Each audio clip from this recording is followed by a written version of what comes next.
What up, watch peeps? I promised we would take a closer look at how that Seestern case compares to the genuine Doxa sub 300 case. In case you're interested in buying one of those Seesterns, I didn't want you guys to have to wait any longer. Well, that and I've had a Hefe's watch for like a month. Sorry, bro. All right, let's break these two watches down. I'm Pete, and we are Chillin' with Watches.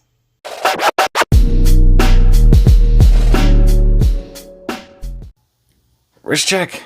Oh yeah, I'm wearing the Doxa Sub 600T. This has got to be the coolest watch I have ever purchased. It rides a little high, but man, I absolutely love it. But what we're here to look at today is how these two guys compare to one another. Now, this particular Seestern is a bit of an anomaly in that it is an homage to the Synchron military and not actually a Doxa, but they use the same case. It's just with a different dial here. Now, when I first opened this one up, it struck me as being off. I knew something wasn't right, but being as slow as I am, it took me a surprising amount of time to realize what it was. To compare this to the Synchron military real quick, at first I thought that the Seestern dial was just like a little too blanche white, and maybe it is a little bit. I think the tan loom on the Synchron gave that dial more color, and I noticed that difference right away. But then it hit me, the handset is not correct. This is the Doxa handset we have here, not the Synchron military handset. But honestly, that's not even it. And if it were just those two things, I think I could live with it. But the thing that throws this one off unacceptably is that this is the Doxa bezel. It's not the Synchron military bezel. And that just makes the whole thing look off.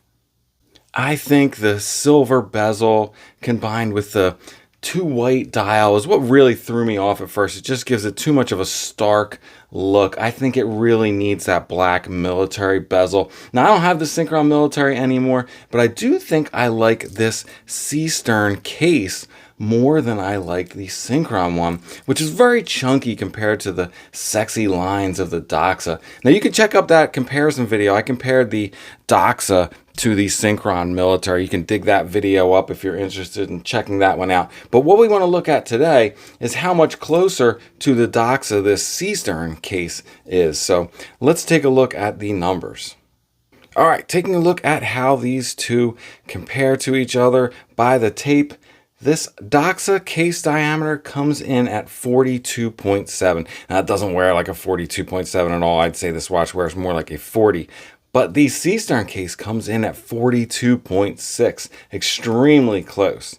Now the bezel diameter, at the bezel, the Doxa measures 38.4. The Seestern, you guessed it, 38.4. So they really nailed that case and bezel size, and I think these two watches wear, surprisingly similar. Now, the lug to lug on the Doxa comes in at a very short 44.4 millimeters. I think that is why this watch wears so much smaller. Now, the Seestern, close, but 45 millimeters, so a half a millimeter longer. Not really that much to make a huge difference. Now, thickness, this one's going to surprise you. The Doxa comes in at 13.7 millimeters thick. That is top to bottom, everything included. The Seestern comes in at only 13 millimeters thick. So the Seestern's actually a thinner watch. Now, the Seestern is not a professional dive watch like the Doxa. This is a 1,200 meter water resistant watch. It's absolutely bonkers, whereas this is just 200 meters. I know, probably absolutely all you'll ever need, but that is what makes up for the difference in thickness. Now, mid-case thickness, this is where the Doxa wears just a little better. The mid-case on the Doxa, and I'm talking about this thin part here, this comes in at only 4 millimeters on the Doxa, and I think it is part of what makes this case so magical. Now, the mid case on the Seestern, you can see it's a lot thicker. It comes in at 5.4 millimeters, and this is also the part on the Synchron that was really thick and made it wear nowhere near as good as the Doxa. Now, looking at the weight, the Doxa comes in at 188.7 grams. That is on the beads of rice bracelet size for my 7 1/4 inch wrist. It has a much more complicated and bulky clasp on it than does the Seestern, which came in at 157.3 grams. Again, on this beads of rice bracelet sized for my 7¼ inch wrist. So you can see the Seestern has some stats going for it. It is overall thinner. It is overall lighter. Very cool. Now, loom wise, we'll take a look at the loom. The Doxa has Swiss Super Luminova, where the Seestern is using BGW9. Now, movements, the Doxa is running the Swiss ETA 2824. The Seestern is running the Seiko Instruments NH35. And again, water resistance, we just mentioned that. 1,200 meters on the Doxa versus 200 meters on the Seestern. Now, accuracy, I don't know that I care all that much, but I know a lot of you out there do. So let's throw these two on the Timegrapher and compare how they run. So the Seestern seems to have settled in at about plus 11 seconds per day with a 253 amplitude and 0.3 beat error. I would say those are pretty standard Seiko numbers. Not spectacular, but not bad by any means. Perfectly acceptable in my book. The Doxa seems to have settled in somewhere around plus 4 seconds a day with a whopping 300 amplitude. And this thing is a few years old too. Same exact beat error at 0.3. 4 or 5 seconds a day. That's what you're going to get from a Swiss movement as compared to a Seiko movement. I think this thing runs fantastic. Here you can see how the Doxa wears on my 7¼ inch wrist. I love how that mid case sits nice and close to the wrist. A lot of the height being made up for in the bezel. I think you can see it doesn't wear like a 42.7 millimeter diameter case either. It's a really great wear, really special case. It just is really comfortable and a lot of fun to wear. Now, the Seestern manages to capture a lot of that same wearing experience as the Doxa does, but I think you can see here that thicker mid case makes this watch, despite being overall thinner than the Doxa, wear like a little bit more of a chunky watch. Doxa just really nailed that kind of case design, and it has not yet been duplicated by any of these homages, but I think this one wears just fine. Wasn't really planning on doing any side-by-sides with other watches in this video because, well, this whole video is a side-by-side comparison.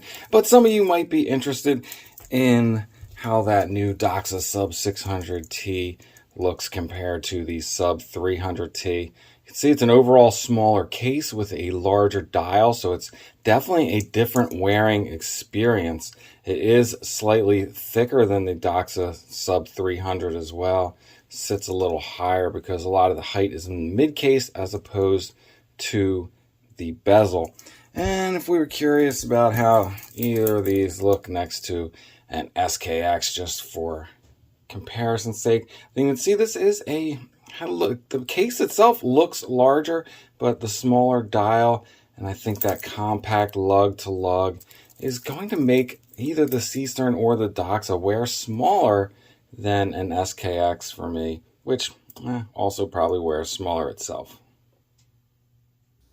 Now, Doxa is not known for having standout loom. It's just standard Swiss Super Luminova. But in terms of brightness, I think that is more than enough to hang with any application of BGW9, which is not all that bright. C3 would crush either of these. But something that is cool we need to look at here is check out that loomed date wheel on the Seestern. That is pretty cool.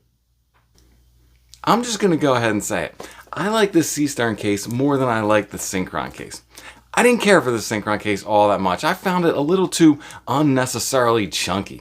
But the Doxa case is still definitely much better. Now, I've heard the Tactical Frog case is even thinner than this Seestern. So I'm going to have to find a way to check out one of those. All right, before I let you guys go, sneaker check. Wearing my Tinker Hatfield Jordan 3s, and that's it. I'm out. If it's not too much trouble, please like, subscribe, and come back next time. Peace.